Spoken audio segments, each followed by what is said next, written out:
जय मल्हार। जेजुरीमध्ये खंडोबा हे महाराष्ट्राचं कुलदैवत आहे। खंडोबा हा शंकराचा अवतार समजला जातो।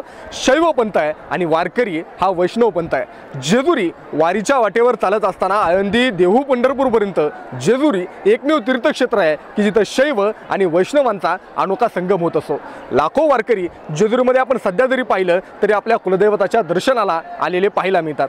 पंढरपूरला बुक्का असतो त्या ठिकाणी आपला विठ्ठला साक्षात विटेवरी उभा आहे। जेजुरीमध्ये खंडोबा घोड्यावरती विराजमान असलेला आपल्याला पाहायला मिळतो। इथं भंडारा उधळला जातो। माऊलींची पालखी जेजुरीत आल्यानंतर मुक्तपणे भंडाऱ्याची उधळण या ठिकाणी होत असते। जेजुरीकर भंडारा उधळत असतात आणि त्यामुळे सोन्याची जेजुरी जेजुरीला म्हणत असतात। जेजुरीमध्ये 12 ते 13 वर्षात मोठ्या यात्रा पार पडत असतात आणि वारकरी जो येतात तो सुद्धा एक आनंदाचा क्षण या सगळ्या जेजुरीकरांसाठी असतो।